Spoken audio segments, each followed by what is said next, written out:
Class 9th और 10th के student के लिए इजी लर्निंग एकेडमी लेकर आया है complete free course. Hindi medium और English medium video lecture, science maths की बोर्ड एग्जाम लेवल की तैयारी। तो देर किस बात की, आज ही जुड़िए इजी लर्निंग एकेडमी से और अपनी पढ़ाई को बनाइए आसान और बेहतर। अध्याय 1, रासायनिक अभिक्रियाएं एवं समीकरण। अपने दैनिक जीवन में निम्नलिखित परिस्थितियों पर ध्यान दीजिए और विचार कीजिए कि क्या होता है जब गर्मियों में कमरे के ताप पर दूध को खुला छोड़ दिया जाता है। लोहे की तवा अथवा तसला अथवा कील को आर्द्र वायुमंडल में खुला छोड़ दिया जाता है। अंगूर का किण्वन हो जाता है। भोजन पकाया जाता है। हमारा शरीर भोजन को पचा लेता है। हम सांस लेते हैं। इन सभी प्रक्रियाओं में प्रारंभिक वस्तुओं की प्रकृति तथा पहचान कुछ न कुछ बदल जाती है। पदार्थ के भौतिक तथा रासायनिक परिवर्तन के बारे में हम पिछले कक्षाओं में पढ़ चुके हैं।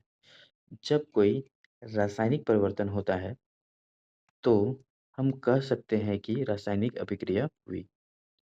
मतलब यह है कि जब किसी भी पदार्थ के प्रारंभिक वस्तु की प्रकृति या उसका पहचान में भौतिक या रासायनिक परिवर्तन होता है, तो हम कहते हैं कि रासायनिक अभिक्रिया हुआ। ठीक है? जैसे गर्मी में कमरे में ताप पर दूध को खुला छोड़ दिया जाता है, तो उसमें परिवर्तन हो जाता है। दूध क्या होता है? फट जाता है। लोहे का तवा अथवा कील ये सबको वायुमंडल में खुला छोड़ देने से क्या होता है कि उसमें जंग लग जाता है। अंगूर का किण्वन हो जाता है। भोजन पकाया जाता है, उसमें प्रवृत्ति चेंज हो जाता है, भोजन का प्रकृति भी चेंज हो जाता है। तो इस तरह से जो भी प्रक्रिया है जिसमें रासायनिक या भौतिक परिवर्तन होता है, तो हम कहते हैं कि रासायनिक अभिक्रिया हुआ। ठीक है? आप शायद सोच रहे होंगे रासायनिक अभिक्रिया का वास्तविक अर्थ क्या है? हम कैसे जान सकेंगे कि कोई रासायनिक अभिक्रिया हुई है? इन प्रश्नों के उत्तर पाने के लिए आइए हम कुछ अभिक्रिया करते हैं। तो रासायनिक अभिक्रिया क्या होता है? उसका अर्थ क्या होता है? रासायनिक अभिक्रिया हुआ है या नहीं हुआ है? इसको जानने के लिए हम लोग एक क्रियाकलाप करेंगे। क्रियाकलाप 1.1। तो चलिए देखते हैं 1.1 में क्या है। इस क्रियाकलाप में शिक्षक के सहयोग की आवश्यकता है। सुरक्षा के लिए छात्र आँखों पर चश्मा पहन ले तो उचित होगा। इस क्रियाकलाप में क्या है कि शिक्षक का सहयोग चाहिए, साथ में जो भी छात्र है वो आँख पे चश्मा लगा लेंगे जिससे उचित होगा। अब क्या करेंगे, लगभग 3 टू 4 सेंटीमीटर लंबे मैग्नीशियम रिबन को रेगमाल से रगड़कर साफ कर लीजिए। मतलब एक 3 से 4 सेंटीमीटर का मैग्नीशियम रिबन लेंगे, उसको रेगमाल से रगड़कर साफ कर लेंगे। इसे चिमटे से पकड़कर स्प्रिट लैंप पर या बर्नर से इसका दहन करिए तथा इससे बनी राख को कांच ग्लास से इकट्ठा कर लीजिए, जबकि जैसा कि चित्र 1.1 में दिखाया गया है। तो क्या करेंगे, चिमटा से मैग्नीशियम रिबन को पकड़ेंगे, उसको दहन करेंगे और जो राख होगा उसको कांच के गिलास पे इकट्ठा कर लेंगे, जैसा फिगर में यहाँ दिखाया गया है। मैग्नीशियम रिबन का दहन करते समय इसे अपनी आँखों से यथासंभव दूर रखिए। तो जब भी मैग्नीशियम रिबन का दहन करेंगे, जलाएँगे, तो उसको अपने आँखों से दूर रखेंगे। आपने क्या प्रेक्षण किया? तो अब क्या प्रेक्षण हुआ वो हम लोग अभी देखेंगे। तो देखिए ये फिगर है। फिगर में क्या किया गया है, एक मैग्नीशियम का रिबन लिया गया है 3 से 4 सेंटीमीटर का, इसको चिमटे से पकड़ा गया है और एक बर्नर से इसको जलाया जा रहा है।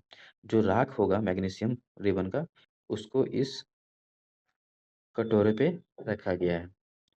वॉच ग्लास मैग्नीशियम ऑक्साइड, ये वॉच ग्लास है और ये मैग्नीशियम ऑक्साइड यहाँ पे रखा गया है। तो मैग्नीशियम रिबन का वायु में दहन कर मैग्नीशियम ऑक्साइड को वॉच ग्लास में इकट्ठा करना, तो ये किया गया है इसमें। अब देखते हैं क्या होता है। आपने देखा होगा कि चमकदार श्वेत लौह के साथ मैग्नीशियम रिबन का दहन होता है और यह श्वेत चूर्ण में परिवर्तित हो जाता है। तो हम लोग क्या देखे कि मैग्नीशियम का जो रिबन है जलने के बाद श्वेत चूर्ण में परिवर्तित हो जाता है, ठीक है? यह मैग्नीशियम ऑक्साइड का चूर्ण है। तो जो सफ़ेद चूर्ण मिलता है उसको क्या बोल रहे हैं? ये मैग्नीशियम ऑक्साइड का चूर्ण है। वायु में उपस्थित ऑक्सीजन और मैग्नीशियम के बीच में होने वाला अभिक्रिया के कारण यह बनता है। तो ये जो मैग्नीशियम ऑक्साइड बना वो कैसे बना? तो वायु में जो भी ऑक्सीजन है वो मैग्नीशियम के बीच में रिएक्शन होगा, अभिक्रिया होगा और इससे मैग्नीशियम ऑक्साइड बनेगा, ठीक है? अब देखते हैं क्रियाकलाप 1.2 इसमें क्या है? एक परखनली में लेड मतलब शीशा, नाइट्रेट का घोल लीजिए, इसमें पोटेशियम आयोडाइड का घोल मिला दीजिए। आपने क्या देखा? क्या परीक्षण किया? ये बताना है, ठीक है? मतलब ये है कि एक परखनली लेंगे जिसमें लेड नाइट्रेट का घोल लेंगे, उसमें पोटेशियम ऑक्साइड का घोल मिलाएँगे और देखेंगे कि क्या होता है। अब एक क्रियाकलाप है 1.3 चलिए इसमें देखते हैं क्या है। एक शंक्वाकार फ्लास्क या परखनली में कुछ दानेदार जिंक लीजिए। मतलब एक देखिए ये शंक्वाकार फ्लास्क है, इसमें जिंक का कुछ दाना लेना है। इसमें तनु हाइड्रोक्लोरिक अम्ल या सल्फ्यूरिक अम्ल मिला दीजिए। अब इसमें क्या करना है कि हाइड्रोक्लोरिक अम्ल तनु या सल्फ्यूरिक अम्ल इसमें मिला देंगे। सावधानी क्या रखना है? अम्ल का इस्तेमाल सावधानी से कीजिए। तो जब भी इसमें अम्ल डालेंगे तो उसको सावधानी से करेंगे। क्या जस्ते के दाने के आस-पास कुछ होता दिखाई दे रहा है? तो जब ये डालेंगे सल्फ्यूरिक अम्ल तो क्या जस्ते के दाने के आस-पास कुछ होता दिखाई दे रहा है? ये देखना है। शंक्वाकार फ्लास्क या प्रखनली को स्पर्श कीजिए तथा इसके तापमान में कोई परिवर्तन हुआ है? अब जो ये फ्लास्क है उसको छू के देखना है कि इसके तापमान में कुछ परिवर्तन हुआ है या नहीं।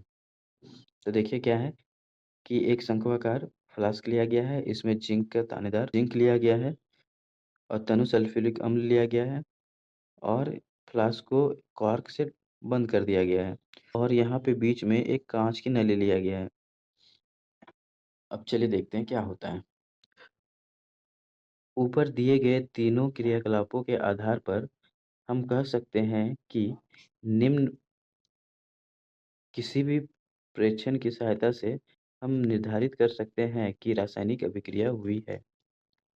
ठीक है? तो ऊपर जो भी हम लोग क्रियाकलाप किए, उसके सहायता से हम कह सकते हैं कि रासायनिक अभिक्रिया हुई है। तो देखते हैं कि जब भी रासायनिक अभिक्रिया होता है तो क्या-क्या होता है। फर्स्ट में अवस्था में परिवर्तन होता है, रंग में परिवर्तन होता है, गैस का निकास अथवा उत्सर्जन होता है, तापमान में परिवर्तन होता है। तो जब भी कोई अभिक्रिया होता है तो ये सभी चीज़ होता है, ठीक है? अब जैसे यहाँ पे देखिए, यहाँ पे क्या हुआ कि जिंक का दानेदार जिंक लिया गया, उसमें सल्फ्यूरिक एसिड डाला गया, तो ये जो काँच का नली है, इसमें H2 गैस बाहर निकलेगा, क्लियर है? यदि हम अपने आस-पास हो रहे परिवर्तन को देखें, तो पाएँगे कि हमारे चारों ओर विविध प्रकार के रासायनिक अभिक्रिया हो रही है। हम अपने आस-पास अगर देखते हैं, तो चारों ओर पाएँगे कि विविध रासायनिक अभिक्रिया हो रहा है। इस अध्याय में हम विभिन्न प्रकार के रासायनिक अभिक्रियाओं तथा प्रतीकात्मक निरूपण का अध्ययन करेंगे, ठीक है? अब 1.1 रासायनिक रासायनिक समीकरण चलिए देखते हैं। क्रियाकलाप 1.1 का विवरण देखते हैं। जब ऑक्सीजन की उपस्थिति में मैग्नीशियम रिबन का दहन होता है, तब यह मैग्नीशियम ऑक्साइड में परिवर्तित हो जाता है। मतलब ये है कि जब ऑक्सीजन की उपस्थिति में मैग्नीशियम रिबन को जलाते हैं, तो मैग्नीशियम ऑक्साइड में परिवर्तित हो जाता है। वाक्य के रूप में किसी रासायनिक अभिक्रिया को का विवरण बहुत लंबा हो जाता है। इसे संक्षिप्त रूप में भी लिखा जा सकता है। इसी शब्द समीकरण के रूप में लिखना सबसे सरल विधि है। मतलब ये है कि जब भी कोई रासायनिक अभिक्रिया होता है, तो उसका विवरण अगर हम लोग शब्द में करेंगे, वो बहुत लंबा हो जाएगा। तो उसको संक्षिप्त में लिखने के लिए शब्द समीकरण का उपयोग किया जाता है, ठीक है? जैसे देखिए, ऊपर दी गई अभिक्रिया को शब्द समीकरण में कैसे करेंगे? वो देखिए, मैग्नीशियम है प्लस ऑक्सीजन है, तो मैग्नीशियम और ऑक्सीजन ये एरो है, ये क्या दे रहा है? Magnesium oxide. तो एरो तीर के बाएं साइड में मैग्नीशियम और ऑक्सीजन है जिसको अभिकारक बोलते हैं, और तीर के दाएं साइड में मैग्नीशियम ऑक्साइड है जिसको उत्पाद बोलते हैं, ठीक है? तो अभिक्रिया 1.1 में मैग्नीशियम तथा ऑक्सीजन ऐसे पदार्थ हैं जिनमें रासायनिक परिवर्तन होता है, इन्हें अभिकारक कहते हैं। तो क्रियाकलाप 1.1 में हम लोग क्या देख रहे हैं कि मैग्नीशियम और ऑक्सीजन इसमें रासायनिक परिवर्तन हो रहा है, तो इसको अभिकारक कहेंगे। इस अभिक्रिया में एक नए पदार्थ मैग्नीशियम ऑक्साइड का निर्माण होता है, इसे उत्पाद कहेंगे। और अब देखिए यहाँ पे क्या हो रहा है, मैग्नीशियम ऑक्साइड बन रहा है मैग्नीशियम और ऑक्सीजन का अभिक्रिया करके। तो ये जो मैग्नीशियम ऑक्साइड नया चीज़ बन रहा है उसको क्या कहेंगे? उत्पाद। शब्द समीकरण के अभिकारकों के उत्पाद में परिवर्तन को उनके मध्य एक तीर का निशान लगाकर दर्शाया जाता है। तो जब भी शब्द समीकरण करते हैं तो अभिकारक और उत्पाद में जो परिवर्तन होता है उसके बीच में क्या करते हैं हम लोग? एक तीर का निशान लगाकर दर्शाते हैं। अभिकारकों के बीच योग मतलब प्लस चिन्ह का लगाकर उन्हें बाईं ओर एलएचएस में लिखा जाता है। अभिकारक को क्या करते हैं? प्लस का चिन्ह लगाकर तीर के बाईं ओर लिखते हैं। इसी प्रकार उत्पादक के बीच में भी योग का चिन्ह लगाया कर उन्हें दाईं ओर लिखा जाता है, और उत्पाद को तीर के दाईं ओर योग का चिन्ह लगाकर लिखा जाता है। तो इधर होता है अभिकारक और इधर लिखा जाता है उत्पाद, ठीक है? और अभिकारक के बीच में भी प्लस चिन्ह और उत्पाद के बीच में भी प्लस चिन्ह लगाया जाता है। तीर का सिरा उत्पाद की ओर होता है तथा अभिक्रिया होने की दिशा को दर्शाता है। तीर का जो सिरा है वो उत्पाद की तरफ होगा जो अभिक्रिया होने का दर्शाएगा। अब रासायनिक समीकरण लिखना। क्या रासायनिक समीकरण के निरूपण की इससे भी संक्षिप्त विधि है? शब्दों की जगह रासायनिक सूत्र का उपयोग करके रासायनिक समीकरण को अधिक संक्षिप्त तथा उपयोगी बनाया जा सकता है। अब क्या है कि शब्द समीकरण की जगह पे रासायनिक सूत्र का उपयोग करके और रासायनिक समीकरण को और संक्षिप्त बनाया जा सकता है, ठीक है? रासायनिक समीकरण किसी रासायनिक अभिक्रिया को दर्शाता है। यदि मैग यदि आप मैग्नीशियम और ऑक्सीजन तथा मैग्नीशियम ऑक्साइड को सूत्रों का स्मरण करें तो उपरोक्त शब्द समीकरण इस प्रकार लिखा जा सकता है। तो ये जो अभी हम लोग देखे मैग्नीशियम ऑक्सीजन या मैग्नीशियम ऑक्साइड, उसको अगर सूत्र के हिसाब से लिखा जाए तो Mg+O2 ये हो गया MgO। इस तरह से और संक्षिप्त में लिखा जा सकता है। तीर के निशान के बाईं और दाईं ओर तत्वों का परमाणु की संख्या की गिनती कर उनकी तुलना करें। अब देखिए ये तीर है, इसके बाईं ओर इसके दाईं ओर जो भी परमाणुओं की संख्या है तत्वों की, उसको गिनती करेंगे। क्या ये दोनों और तत्वों की परमाणु की संख्या समान है? और देखेंगे कि दोनों और तत्वों की परमाणु की संख्या समान है या नहीं। यदि है तो रासायनिक समीकरण जो है वो संतुलित है। अगर दोनों और परमाणु की संख्या समान है तो संतुलित है, और यदि नहीं तो रासायनिक समीकरण असंतुलित है। और अगर संख्या अलग-अलग होगा दोनों ओर तो रासायनिक समीकरण असंतुलित होगा, क्योंकि समीकरण के दोनों ओर का द्रव्यमान बराबर नहीं है। अब ये असंतुलित क्यों है? क्योंकि समीकरण के दोनों ओर जो तत्व है उसका द्रव्यमान समान नहीं होगा। किसी भी अभिक्रिया का ऐसा रासायनिक समीकरण ढांचा रासायनिक समीकरण कहलाता है। तो किसी भी अभिक्रिया में जो रासायनिक समीकरण का ढांचा होता है उसको रासायनिक समीकरण कहलाता है। इस प्रकार मैग्नीशियम के वायु में जलने का ढांचा समीकरण है 1.2 में ये ढांचा समीकरण इसमें दिया गया है जलने का। संतुलित रासायनिक समीकरण का महत्व।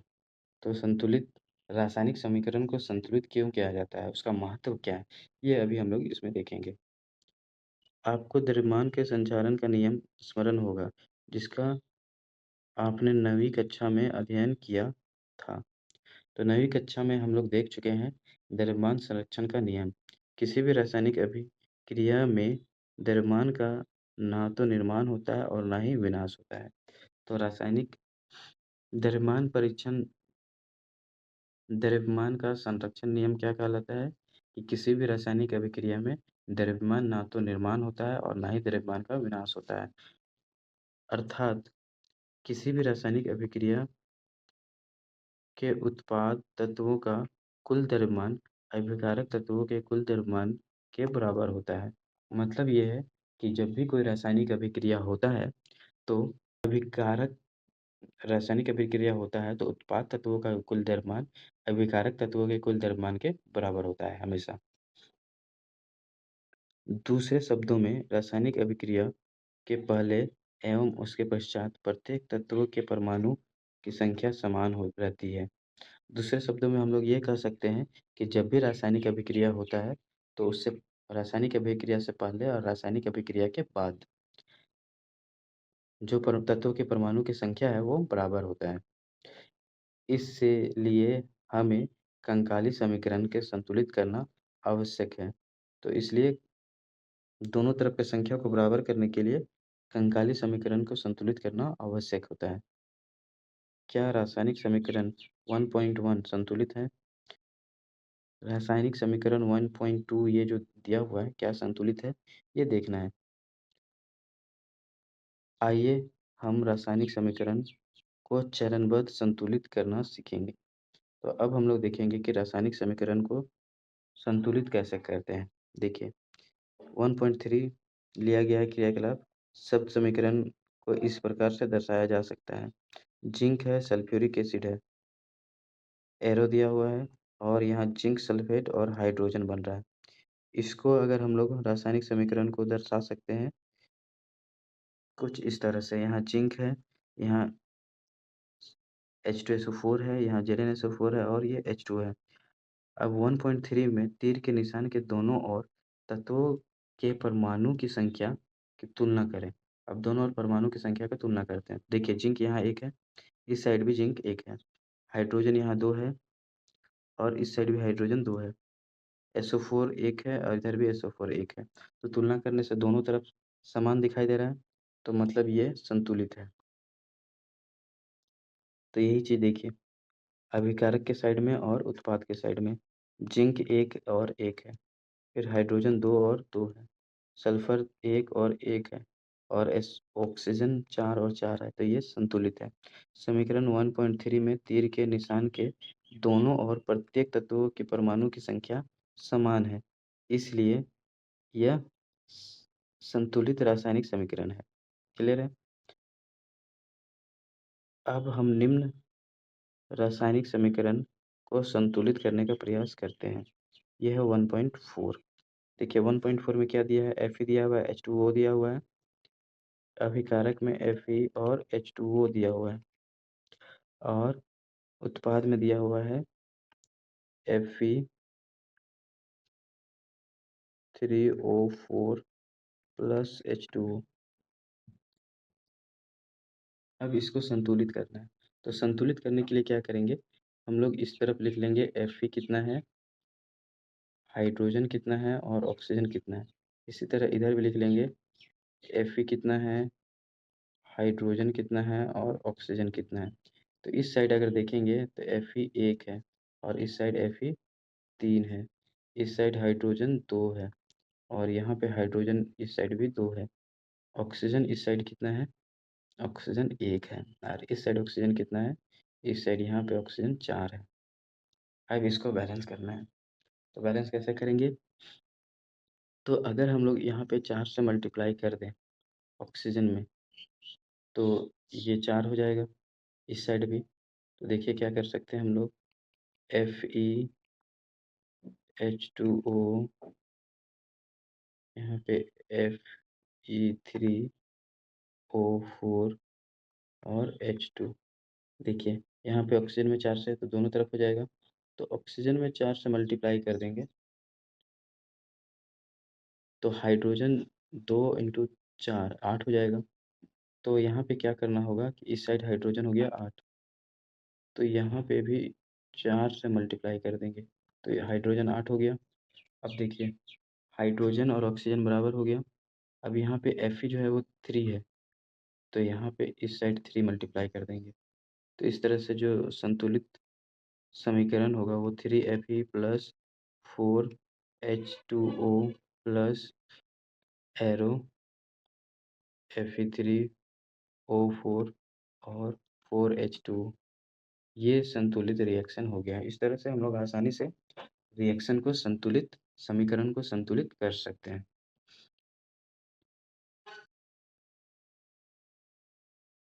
तो देखिए, यहाँ पे वैसा ही आया है 3Fe4H2O और Fe3O4 4H2। तो इस तरह से हम लोग रासायनिक समीकरण को संतुलित कर सकते हैं।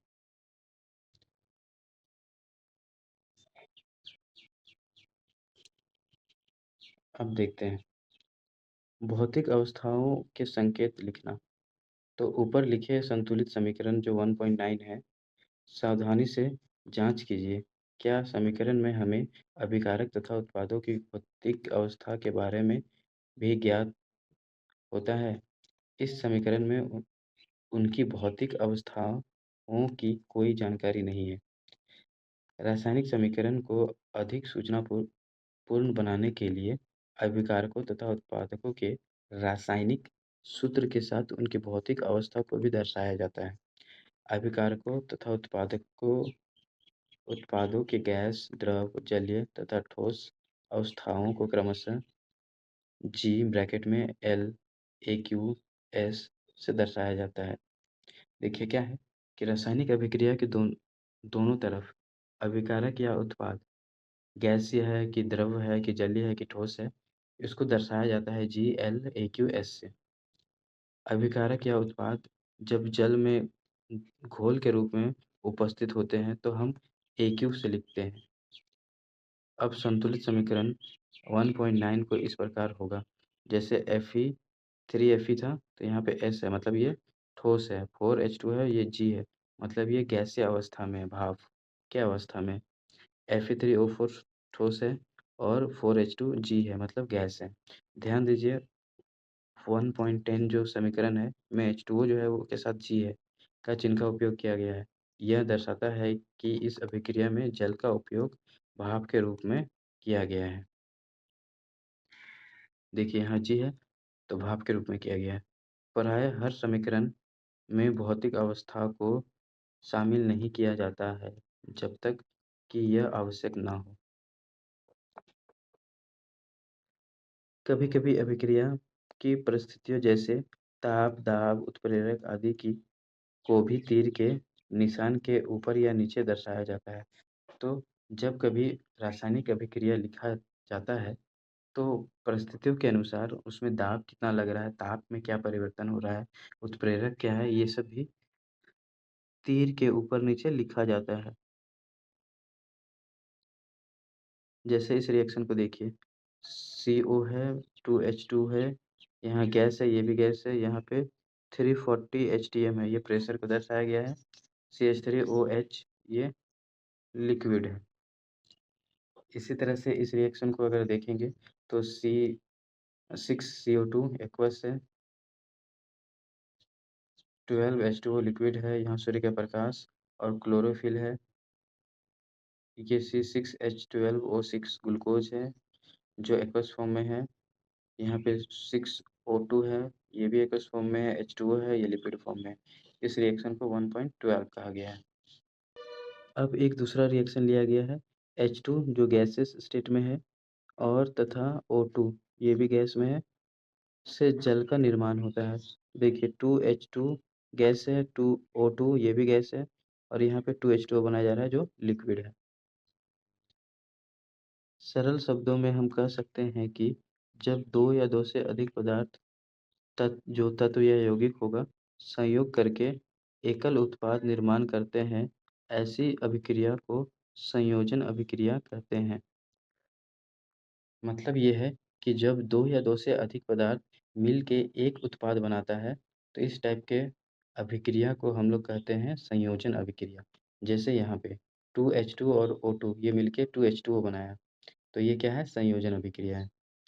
क्रियाकलाप 1.4 में हमने यह भी देखा कि अधिक मात्रा में ऊष्मा उत्पन्न हुई। इसमें अभिक्रिया मिश्रण गर्म हो जाता है।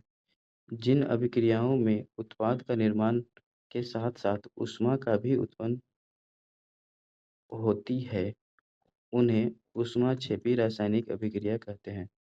तो जिस भी अभिक्रिया में उत्पाद के निर्माण के साथ-साथ क्या होगा? ऊष्मा का भी निर्माण होगा, ऊष्मा भी बनेगा। तो ऐसे अभिक्रिया को क्या कहेंगे? ऊष्माक्षेपी अभिक्रिया कहेंगे। प्राकृतिक गैस का दहन, जैसे CH4 ये गैसेस स्टेट में है, 2O2 ये भी गैस है। जब इसका दहन किया जाता है तो CO2 गैस बनता है, 2H2O गैस बनता है और यहाँ ऊर्जा का निर्माण होता है। तो ये क्या होगा? ऊष्माक्षेपी अभिक्रिया होगा। क्या आप जानते हैं श्वसन एक ऊष्माक्षेपी अभिक्रिया है? तो इससे क्या पता चल रहा है कि श्वसन जो होता है, हम लोग जो सांस लेते हैं, ये एक ऊष्माक्षेपी अभिक्रिया है। हम जानते हैं कि जीवित रहने के लिए हमें ऊर्जा की आवश्यकता होती है। यह ऊर्जा हमें भोजन से प्राप्त होता है। तो किसी भी जीव को जीवित रहने के लिए ऊर्जा की आवश्यकता होता है, जो कहाँ से मिलता है? भोजन से। पाचन क्रिया के समय खाद्य पदार्थ छोटे-छोटे टुकड़ों में टूट जाते हैं। जैसे चावल, आलू, ब्रेड कार्बोहाइड्रेट होता है। इन कार्बोहाइड्रेट के टूटने से ग्लूकोज प्राप्त होता है। तो चावल, आलू, ब्रेड ये सब में क्या होता है? कार्बोहाइड्रेट। और जब कार्बोहाइड्रेट टूटता है तो किसमें बदल जाता है? ग्लूकोज में। यह ग्लूकोज हमारे शरीर की कोशिकाओं में उपस्थित ऑक्सीजन से मिलकर हमें ऊर्जा प्रदान करता है। अब जो ग्लूकोज कार्बोहाइड्रेट से ग्लूकोज टूटा, अब ग्लूकोज जो है शरीर के कोशिकाओं में जो ऑक्सीजन उपस्थित है उसके साथ मिलकर ऊर्जा प्रदान करता है। इस अभिक्रिया का विशेष नाम श्वसन है और ये जो पूरा प्रक्रिया है उसको क्या बोलते हैं? श्वसन, जिसका अध्ययन आप अध्याय 6 में करेंगे। तो यहाँ पे रिएक्शन को समीकरण को देख लेते हैं।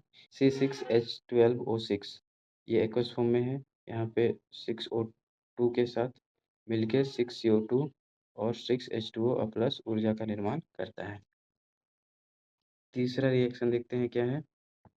शाक सब्जी वनस्पति द्रव्य का विघटित होकर कंपोस्ट बनना भी ऊष्माक्षेपी अभिक्रिया का ही उदाहरण है। तो साग-सब्ज़ी जो भी है, उसका भी विघटित होके कंपोस्ट बनना भी ऊष्माक्षेपी अभिक्रिया ही है, ठीक है? क्रियाकलाप 1.1 में दी गई अभिक्रिया के प्रकार को पहचानिए, जिसमें एकल उत्पाद का निर्माण के साथ ऊष्मा उत्पन्न होती है। अब क्रियाकलाप 1.1 में क्या हुआ था? एकल उत्पाद का निर्माण हुआ था, साथ में ऊष्मा बना था। तो ये कैसा अभिक्रिया है, ये पहचानना है। अब समझते हैं वियोजन या अपघटन अभिक्रिया। ये एक क्रियाकलाप है। एक शुष्क क्वथन नली में 2 ग्राम फेरस सल्फेट का क्रिस्टल लीजिए। फेरस सल्फेट के क्रिस्टल के रंग पर ध्यान दीजिए। क्वथन नली के को बर्नर या स्पिरिट लैंप की ज्वाला पर गर्म कीजिए, जैसा चित्र में दिखाया गया है। गर्म करने के पश्चात क्रिस्टल के रंग को देखिए। तो देखिए ये सब है। एक शुष्क क्वथन नली है, इसमें 2 ग्राम फेरस सल्फेट लिया गया है और इसको गर्म किया जा रहा है। अब इसका रंग में क्या परिवर्तन होगा? गर्म होने के बाद क्रिस्टल में वो देखना है। क्या आपने ध्यान दिया कि फेरस सल्फेट क्रिस्टल के हरे रंग में परिवर्तित हुआ है? सल्फर के दहन से उत्पन्न अभिलाक्षणिक गंध को भी आप सूंघ सकते हैं। तो जब सल्फर को गर्म किया गया फेरस सल्फेट को, तो रंग में परिवर्तन हरा रंग में हुआ और सल्फर के दहन से एक विशिष्ट रंग गंध का गंध निकला जिसको आप सूंघ सकते हैं। तो अब देखिए क्या है, ये 2 FeSO4 एस है, ये फेरस सल्फेट है। जब उसको गर्म किया जाता है, उष्मा दिया जाता है तो Fe2O4 SO2 और SO3 में ये टूट जाता है। तो फेरस सल्फेट जो है वो फेरस सल्फेट जो है वो फेरिक ऑक्साइड में टूट जाता है। आप देख सकते हैं कि अभिकारक में एकल अभिकर्मक टूटकर छोटे-छोटे उत्पाद प्रदान करता है। तो आप देख सकते हैं कि यहाँ एक पदार्थ है और अलग-अलग टाइप छोटे-छोटे उत्पाद का निर्माण हो रहा है। यह एक विशिष्ट अभिक्रिया है। गर्म करने पर फेरस सल्फेट जो है का क्रिस्टल जल त्याग देता है और क्रिस्टल का रंग बदल जाता है। इसके उपरांत यह ferric oxide Fe2O3, sulphur dioxide SO2, sulphur trioxide SO3 में वियोजित हो जाता है। फेरिक ऑक्साइड ठोस है जबकि SO2 और SO3 गैस है। तो यहाँ पे देखिए फेरिक ऑक्साइड SO2 और SO3 बन रहा है। तो ये दोनों गैस है और फेरिक ऑक्साइड जो है वो ठोस है। ऊष्मा देने पर कैल्शियम कार्बोनेट का कैल्शियम ऑक्साइड तथा कार्बन डाइऑक्साइड में वियोजित होना एक प्रमुख वियोजन अभिक्रिया है, जिसका उपयोग विभिन्न उद्योगों में होता है। अब देखिए यहाँ पे क्या है, कैल्शियम कार्बोनेट है जिसको चूना पत्थर बोल रहे हैं। इसमें उष्मा देने से ये कैल्शियम ऑक्साइड और CO2 में टूट जाता है। ये जो कैल्शियम ऑक्साइड है उसको बुझा हुआ चूना कहते हैं। अब ये जो रिएक्शन हो रहा है अभी, ये जो अभिक्रिया हो रहा है, इसका उपयोग विभिन्न उद्योगों में होता है। कैल्शियम ऑक्साइड का चूना या बिना बुझा हुआ चूना कहते हैं। कैल्शियम ऑक्साइड जो है इसको बुझा हुआ चूना भी कहते हैं, ठीक है। इसके अनेक उपयोगों में से एक उपयोग सीमेंट निर्माण में होता है। तो बुझा हुआ चूना का उपयोग कहाँ होता है? सीमेंट के निर्माण में। ऊष्मा के द्वारा दी गई वियोजन अभिक्रिया को ऊष्मीय वियोजन कहते हैं। अब इस टाइप का जो अभिक्रिया है उसको ऊष्मीय वियोजन कहेंगे। अब देखते हैं क्रियाकलाप 1.6। एक क्वथन नली में 2 ग्राम लेड नाइट्रेट का चूर्ण लीजिए। चिमटे से क्वथन नली को पकड़कर ज्वाला के ऊपर रखकर गर्म कीजिए, जैसा कि चित्र 1.5 में दिखाया गया है। कुछ इस तरह से। आपने क्या देखा? कोई परिवर्तन हुआ तो उसे नोट कर लीजिए। तो देखिए यहाँ पे एक क्वथन नली लिया गया है। इसमें लेड नाइट्रेट 2 ग्राम लिया गया है और इसको गर्म किया जा रहा है। अब इसमें क्या दिख रहा है, ये नोट करना है। आप देखेंगे कि भूरे रंग का धुआँ उत्सर्जित होता है। तो जब ये करेंगे तो ये धुआँ निकल रहा है, ये कैसा रंग का होगा? भूरे रंग का। यह नाइट्रोजन डाइऑक्साइड NO2 का धुआँ है। अब ये जो धुआँ निकल रहा है वो कैसा धुआँ है? ये NO2 का धुआँ है, नाइट्रोजन डाइऑक्साइड का। यह अभिक्रिया इस प्रकार होती है। देखिए, जब लेड नाइट्रेट लेते हैं तो इसका रासायनिक फार्मूला क्या होता है? 2PbNO3 whole 2। ये लेड नाइट्रेट है। इसको जब गर्म किया जाएगा तो PbO solid, lead oxide, 4NO2 ये नाइट्रोजन ऑक्साइड जो भूरे रंग का धुआं निकल रहा है और ये ऑक्सीजन देता है। अब क्रियाकलाप 1.7। एक प्लास्टिक मग लीजिए, इसकी तली में 2 छिद्र करके उसमें रबड़ के डॉट लगा दीजिए। इन छिद्रों में कार्बन इलेक्ट्रोड डाल दीजिए, जैसा कि चित्र 1.6 में दर्शाया गया है। एक मग लिया गया है, यहाँ 2 छिद्र किया गया है और छिद्र में कार्बन का इलेक्ट्रोड लिया गया है। इन इलेक्ट्रोड को 6 वोल्ट की बैटरी से जोड़ दीजिए। अब ये जो इलेक्ट्रोड है इसको एक बैटरी से जोड़ दिया गया है जो 6 वोल्ट का है। मग को इतना जल डालिए कि इलेक्ट्रोड उसमें डूब जाए। जल में तनु सल्फ्यूरिक एसिड की कुछ बूंदें डाल दीजिए। अब इलेक्ट्रोड को डुबाने के लिए इसमें जल डाल देना है और तनु सल्फ्यूरिक एसिड के कुछ बूंदें डाल देना है। जल से भरी 2 अंशांकित प्रखनली को दोनों कार्बन इलेक्ट्रोड के ऊपर उल्टा करके रख दीजिए। अब 2 प्रखनली लेना है और इसको इलेक्ट्रोड के ऊपर उल्टा करके रख देना है। अब विद्युत धारा प्रवाहित करके इस उपकरण को थोड़ी देर के लिए छोड़ दीजिए। अब इसमें क्या करना है, विद्युत धारा प्रवाहित करके छोड़ देना है कुछ देर के लिए। दोनों इलेक्ट्रोड पर आप बुलबुले बनते हुए देखेंगे। बुलबुले अंशांकित नली से जल को विस्थापित कर देते हैं। अब जो यहाँ पे उल्टा करके अंशांकित नली लिया गया था, उसमें बुलबुला आएगा और जल को विस्थापित करेगा। क्या दोनों परख नलियों में एकत्रित गैस के आयतन समान है? अब ये देखना है कि जो दोनों परख नली है, इसमें गैस का आयतन का समान है या नहीं, वो देखना है। जब दोनों परख नलियों में गैस भर जाए, तब उन्हें सावधानी से हटा लीजिए। अब ये जो परख नली यहाँ और यहाँ लिया गया है, दोनों में जब गैस भर जाएगा तो उसको सावधानी से हटा लेना है। एक जलती हुई मोमबत्ती को दोनों परख नलियों के मुँह पर लाकर इन गैसों की जाँच कीजिए। अब ये जो दोनों परख नली है जिसमें गैस भरा हुआ है, उसको जलती हुई मोमबत्ती के सामने लेके देखना है। सावधानी क्या करना है, इस चरण में शिक्षक द्वारा सावधानीपूर्वक किया जाना चाहिए। दोनों स्थितियों में क्या होता है, दोनों परख नलियों में कौन-सा गैस उपस्थित है, ये चेक करना है। क्रियाकलाप 1.8 चाइना डिश में 2 ग्राम सिल्वर क्लोराइड लीजिए। एक चाइना डिश है, इसमें 2 ग्राम सिल्वर क्लोराइड लेना है। इसके र इसका रंग क्या है वो देखना है। इस चाइना डिश के थोड़ी देर के लिए सूर्य के प्रकाश में रख दीजिए। अब चाइना डिश को सूर्य के प्रकाश में रख देना है। थोड़ी देर के पश्चात सिल्वर क्लोराइड का रंग देखिए और इसके बाद सिल्वर क्लोराइड का रंग क्या होगा ये देखना है। आप देखेंगे कि सूर्य के प्रकाश में श्वेत रंग का सिल्वर क्लोराइड धूसर रंग का हो जाता है। मतलब ये है, सिल्वर क्लोराइड को जब सूर्य के प्रकाश में रखा जाता है, तो ये धूसर रंग का हो जाता है।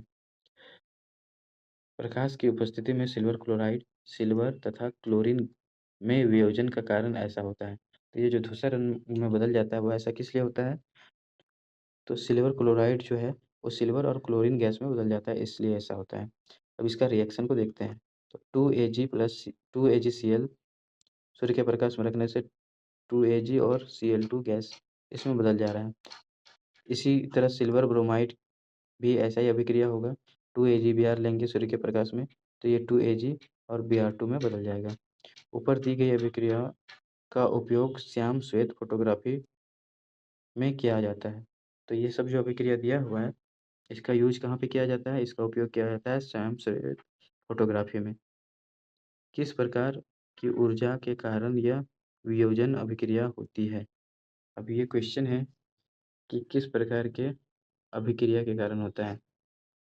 हमने देखा कि वियोजन अभिक्रिया में अभिकारकों को तोड़ने के लिए ऊष्मा, प्रकाश या विद्युत ऊर्जा की आवश्यकता होती है। तो मतलब ये है कि जब भी वियोजन अभिक्रिया होगा, तो अभिकारक को तोड़ने के लिए ऊष्मा, प्रकाश या विद्युत ऊर्जा की आवश्यकता होगी। जिन अभिक्रियाओं में ऊर्जा अवशोषित होती है, उन्हें ऊष्माशोषी अभिक्रिया कहते हैं। तो जो भी अभिक्रिया है जिसमें ऊष्मा का ज़रूरत होता है, उसको ऊष्माशोषी अभिक्रिया कहते हैं। अब देखिए विस्थापन अभिक्रिया, ये क्रियाकलाप है। विस्थापन अभिक्रिया का लोहे की 3 कील लीजिए, उन्हें रेगमाल से रगड़कर साफ कर लीजिए। लोहे का 3 कील लेंगे, रेगमाल से रगड़कर साफ कर लेंगे। से चिन्हित ए बी से चिन्हित हुई 2 परख नलियाँ लीजिए। प्रत्येक परख नली में 10 ml कॉपर सल्फेट का विलयन लीजिए। अब 2 परख नली लेना है जिसमें ए बी लिखना है और साथ में इसमें 10 ml कॉपर सल्फेट डाल देना है। दोनों किलो के धागों से बांधकर सावधानीपूर्वक परख नली बी के कॉपर सल्फेट के विलयन में लगभग 20 मिनट तक डुबोकर रखिए। तुलना कीजिए कि तुलना करने के लिए एक कील को अलग रखिए। तो दोनों कीलों को बी जो परखनली है कॉपर सल्फेट वाला, उसमें डुबा के 20 मिनट तक रखना है और 1 किलो को अलग रखना है और उसको तुलना करने के लिए देखना है। 20 मिनट पश्चात दोनों किलो को कॉपर सल्फेट के विलयन से बाहर निकाल लीजिए। अब दोनों किलो को कॉपर सल्फेट के विलयन से बाहर निकालेंगे।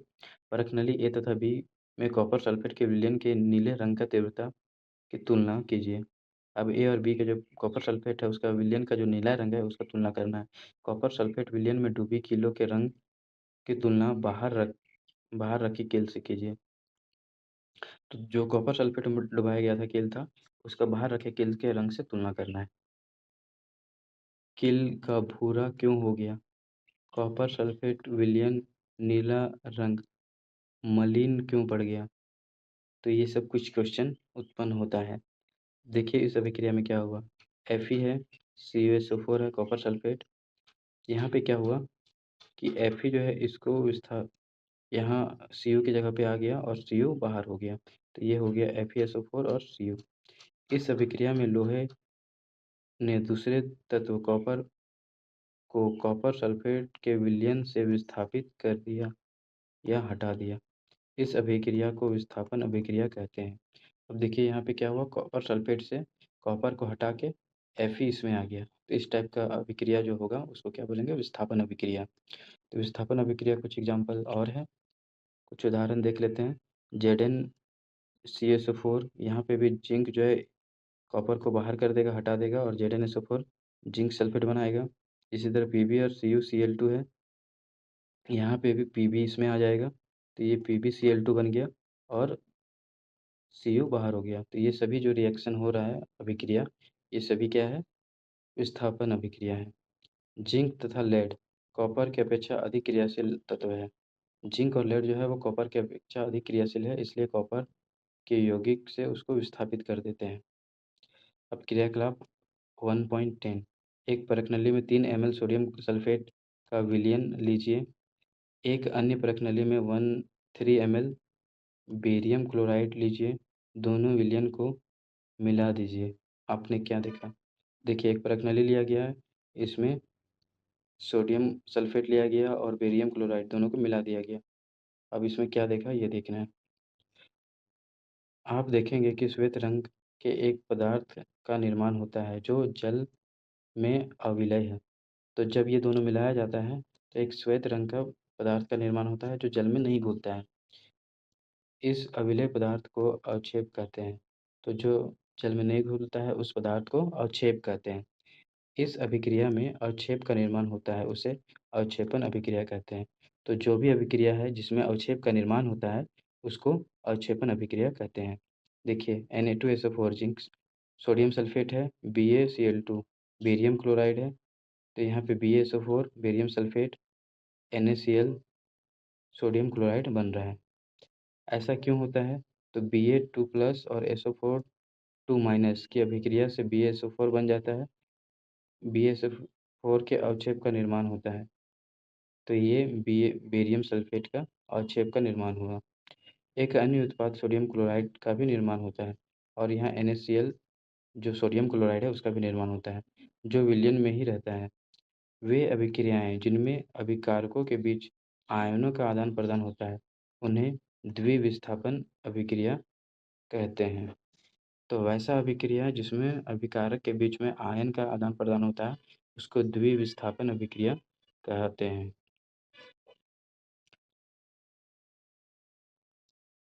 अब देखते हैं उपचयन और अपचयन क्या होता है।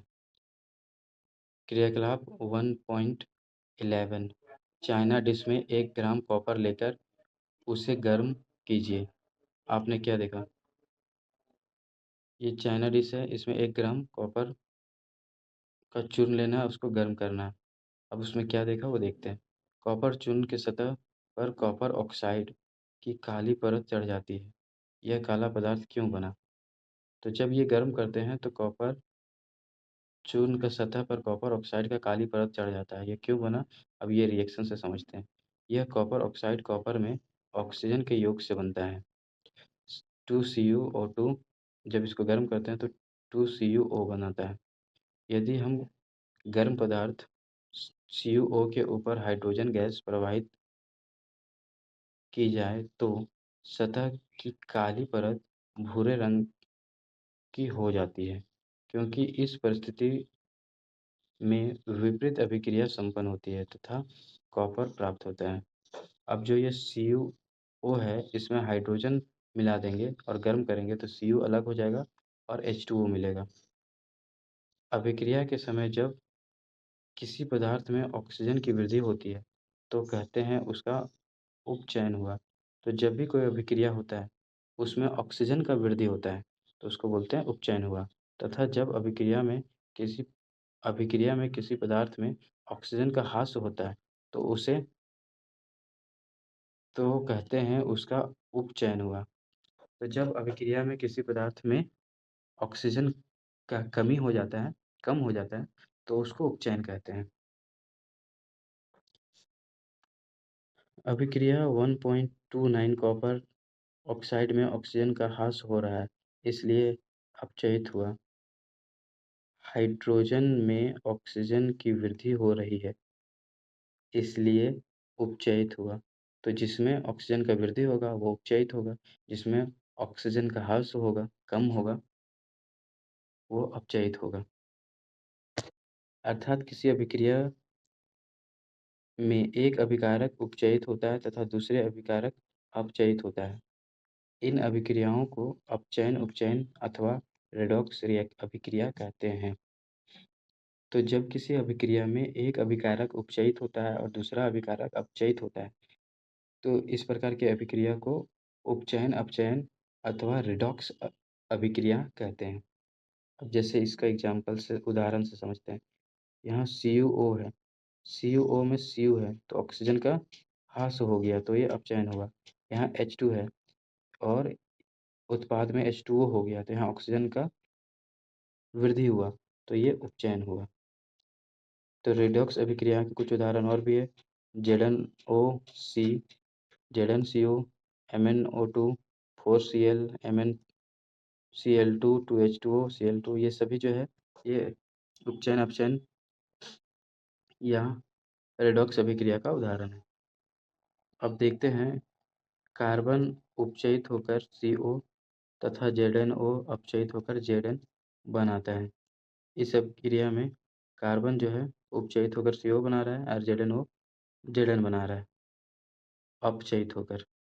इसी तरह HCl Cl2 उपचयित तथा MnO2 MnCl2 अपचयित हो रहा है। ऊपर उदाहरणों के आधार पर हम कह सकते हैं कि यदि किसी अभिक्रिया में पदार्थ का अपचयन होता है जब उसमें ऑक्सीजन की वृद्धि होती है या हाइड्रोजन का ह्रास होता है।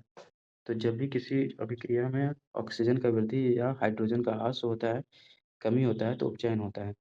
पदार्थ का अपचयन तब होता है जब उसमें ऑक्सीजन का ह्रास होता है और हाइड्रोजन का वृद्धि होता है।